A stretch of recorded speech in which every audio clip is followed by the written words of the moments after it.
За та бүхэнд энэ өдрийн минь төргийа. За 2013 оноос хойш гар хүрээгүй тамхины хяналтын тухай хуульд нэмэлт өөрчлөлт оруулах энэ хуулийн төслийг санаачилсан номин чимэг гишүүндээ бас баяр хүргэмээр байна.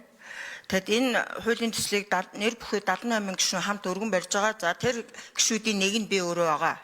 За энэ хуулийг бол ер нь бол дэмжих нь зөвөө.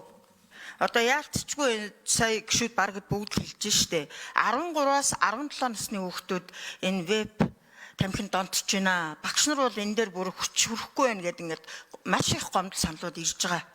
Тийм учраас энэ хүүхдийн насан туршаагүй хүүхдийн энэ донтолт веб тамхи татах энэ асуудлыг бид нар одоо яаралтай зохицуулж авахгүй бол ирээдүйн одоо ингэж ярьж штэ сая судлаачид уушигны өрөвсөл, амьсгалын замын архаг өрөвсөл, мөн дархлаа сулрах, за тэгээд тархины хөгжил нь дутуу өсвөр үеийнхэнд бол одоо хүүхдийн төв мэдрэлийн системийг гэмтээдэг гэсэн ийм дэлхийн эрүүл мэндийн байгууллагын судалгаа байна. Тийм учраас энэ хуулийг бол яаралтай одоо батлаад энэ ялангуяа энэ өсвөр насны хүүхд рүү чиглэсэн асуудлыг бид нар бүр онцгой анхаарах чухлаа гэдгийг бол хэлмээр байна. Тэгээд энэ хуулийг бол дэмжиж байгаа.